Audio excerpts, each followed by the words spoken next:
No, I didn't do it at Frost Dragons. But first, here's a quick recap of last episode. After landing in Fresh Start Worlds, Tom Baskin unlocked the requirements for dungeoneering divination, gained the rune crafting level for cosmic runes, and started the grind to get from rank 10,000 to top 100 DG and obtain a Challenger's Halo. Now he sits at level 68 dungeoneering and 54 divination, and needs more unlocks to get into those top spots on the high score. One of the biggest contributors to time in dungeoneering floors is how quickly Guardian rooms are cleared. My tier 1 staff wasn't going to cut it. I killed trolls in the caves north of Berthorpe until level 40 magic and ranged, then I met up with my friend, Skirf SSW, to get to the higher levels. We used a method called ED3 Trash Mobs, which means we cleared the entry monsters for Elite Dungeons 3, then reset the dungeon and repeated.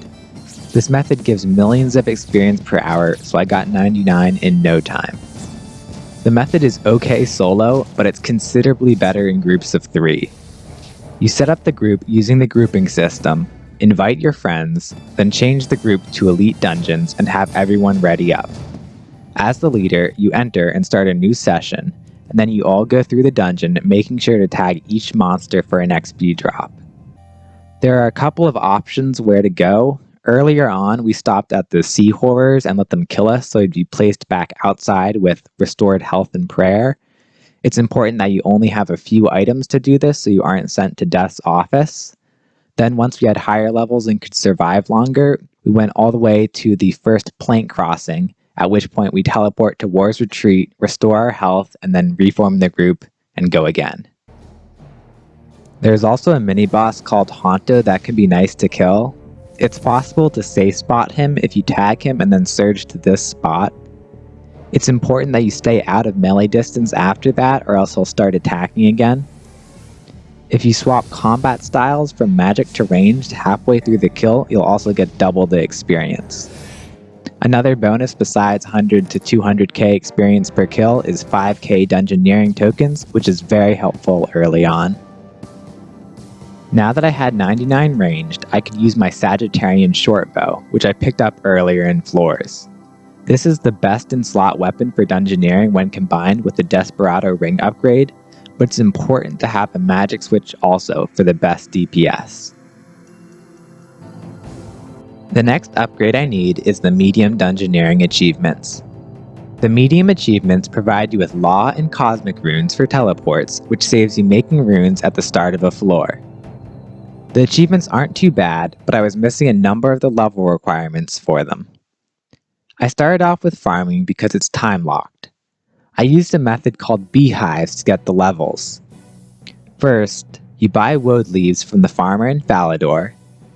Then you add insect repellent from Catherby to your tool belt, and then you fill beehives on Manor Farm with the woad leaves, and finally harvest them a day later, and then fill them up again. I got 40 farming in no time with this method, and then pushed all the way to farming chins for later gains. The next skill I needed was Hunter. I started off feeding ogler roots to rabbits on Winkin's farm. Then I caught birds in Uglog for the rest of the levels. After Hunter, I moved on to thieving. I completed the Thieves Guild mini-quests, but quickly realized the doors were not a viable method, as they were packed on every world. Instead, I found this spot in Lumbridge Marketplace, where I could spam click between the baking and produce stalls to boost to level 40. Herblore was incredibly expensive, so I opted to get 36 using warbands. I also added in Herbie Werby to help push me higher. It's important to only yoink herbs and Herbie Werby and not burn them, or else you'll end up with fire making XP instead of Herblore for some of your points. The last skill I needed to grind out was fletching.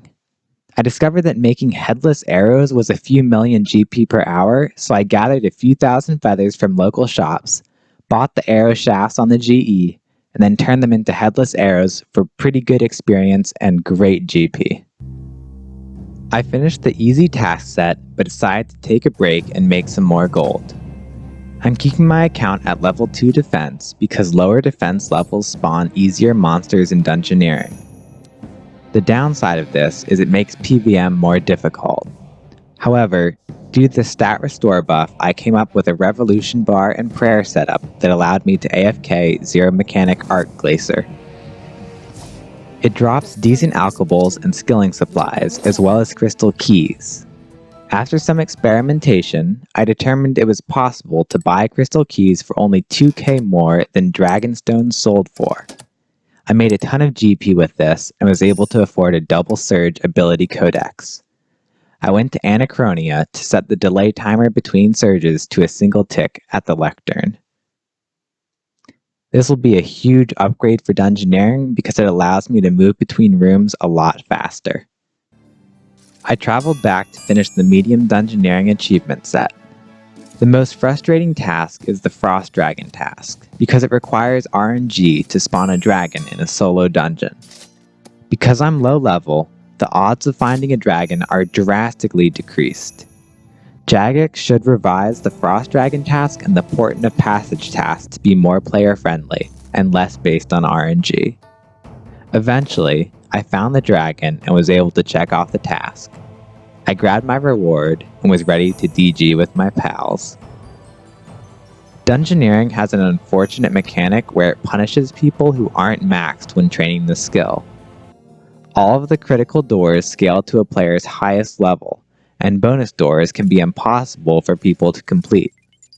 My team's method to avoid the hassle of moving the group teleport all over the map was something we call 5-1 dungeoneering. Basically, we take a level 3 alt with us and set the party difficulty to a single player. This makes all of the monsters have 100 life points and all of the critical doors require level 1. The floor experience is about 30% lower compared to 5-5 floors, but the floor times are much faster, so it comes out ahead. Once you have groups with higher skill levels, 5-5 floors are better to do. We did some DG divination together and blasted through my floors. Before long, I was halfway to 99 DG. I decided to take a break and make some more GP. This time, I went to Frost Dragons and collected their bones. The bones were selling for 25 to 30k each, so I was easily making 5 mil plus GP per hour with a deposit box. I snagged a bond for the next week and went back to the DG grind. I quickly made my way through the ranks on the high scores and snuck into the top 100. The halo was within reach, but there was over a month left for people to steal it from me. I needed more unlocks to improve my speed, and clever choices to stay ahead of the competition with my busy schedule. But that's a story for the next episode.